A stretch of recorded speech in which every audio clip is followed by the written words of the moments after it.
हरे कृष्णा, राधे राधे। माघ मास का पवित्र महीना समस्त पापों को नष्ट करने वाला और अनंत पुण्यों को देने वाला महीना है। हमारे पुराणों में भी कहा गया है कि भगवान श्री कृष्ण को पाने का सबसे सरल और सबसे उत्तम मार्ग माघ स्नान है। भगवान श्री कृष्ण ने भी स्वयं ये कहा है कि सभी महीने मेरे द्वारा ही निर्मित किए गए हैं, किंतु माघ के महीने में मैं स्वयं निवास करता हूँ। इसलिए अगर भगवान श्री कृष्ण को पाना चाहते हैं तो माघ महीने के नियमों का पालन जरूर करें।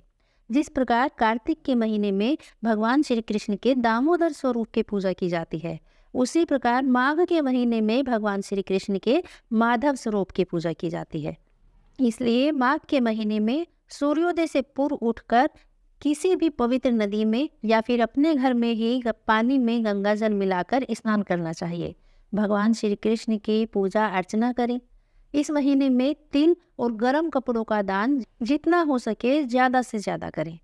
माघ महीने के नियमों का पालन करने से भगवान श्री कृष्ण की कृपा और उनकी भक्ति प्राप्त होती है। चलिए अब मैं आपको सुनाती हूँ माघ मास महात्म्य का प्रथम अध्याय। प्राचीन काल की बात है। अत्यंत पवित्र तीर्थ स्थल श्री नैमिषारण्य क्षेत्र में मुनिजनों ने श्री सूत जी से प्रार्थना करते हुए निवेदन किया कि हे सूत जी, हमें समस्त सुखों और मोक्ष को देने वाले माघ मास के महात्म्य का सविस्तार वर्णन सुनाने की कृपा करें। अत्यंत प्रसन्न होकर सूत जी बोले कि हे मुनिजनों, तुम सब धन्य हो।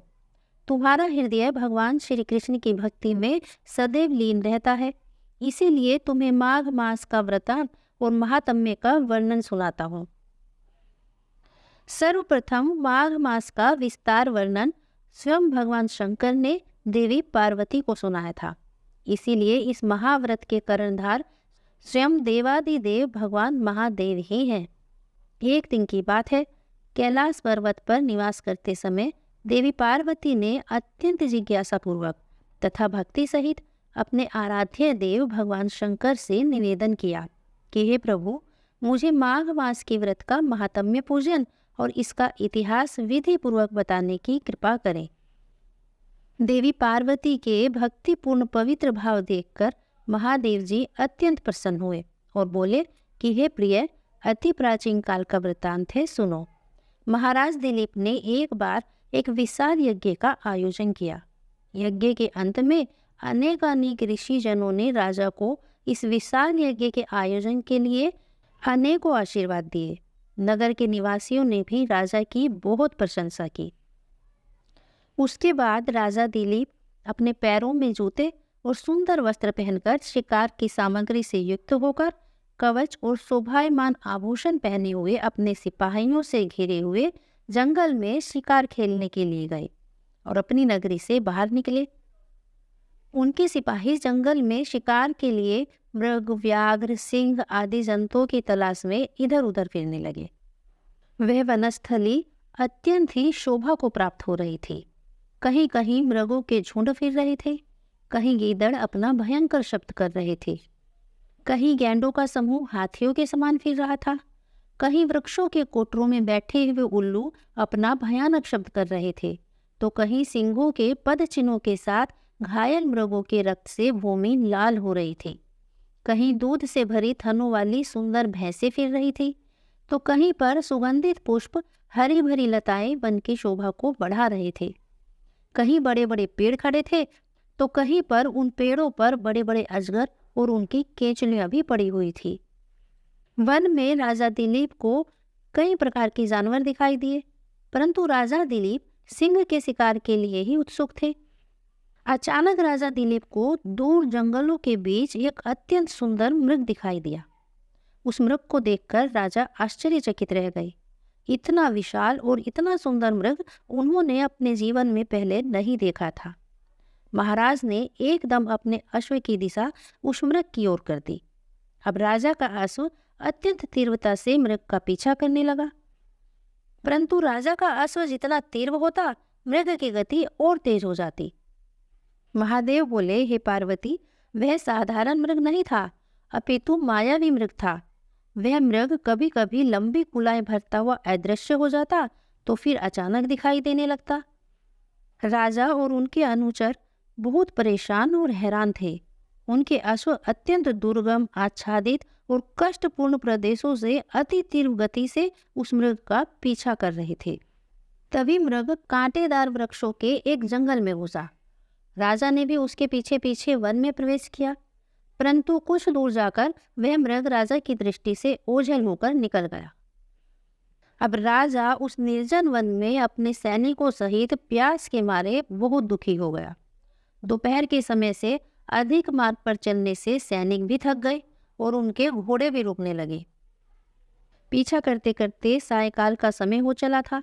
सूर्य अस्ताचल की ओर चल पड़ा और राजा और उसके अनुचर प्यासे और थके मांदे होकर जल की तलाश में इधर उधर भटकने लगे। कुछ देर बाद राजा ने एक बहुत सुंदर सरोवर देखा, जिसके किनारों पर घने वृक्ष लगे थे।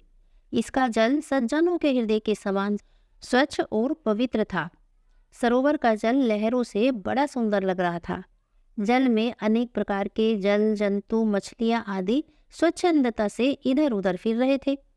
दुष्टों के समान निर्दयी चित्त वाले मगरमच्छ भी थे। किसी किसी जगह लोभी के समान सीमाल भी पड़ी हुई थी।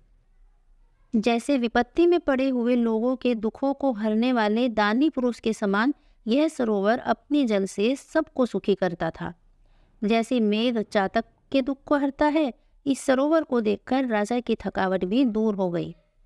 रात्रि को राजा ने वहीं विश्राम किया और सैनिक पहरा देने लगे और चारों तरफ फैल गए।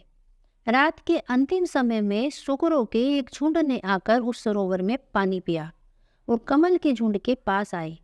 तब शिकारियों ने सावधान होकर उन शुकरों पर आक्रमण किया और उनको मारकर पृथ्वी पर गिरा दिया। उस समय सब शिकारी कोलाहल करते हुए बड़ी प्रसन्नता के साथ राजा के पास आए। राजा के सैनिकों ने अनेक सुअरों को मार गिराया था। इस प्रकार राजा के शिकार की तृष्णा भी पूरी हो गई। प्रभात हुई देखकर राजा अपनी नगरी की तरफ वापस चल दिया। वापस चलने के कुछ समय पश्चात ही राजा को एक अत्यंत वृद्ध ऋषि दिखाई दिए, जिनका शरीर तपस्या और नियमों के कारण बिल्कुल सूख गया था, जो मृगछाला और वल्कल पहने हुए थे और नाक, रोम तथा केश धारण किए हुए थे। राजा ने ऐसे घोर तपस्वी को देखकर बड़े आश्चर्य से उनको प्रणाम किया और हाथ जोड़कर खड़े हो गए।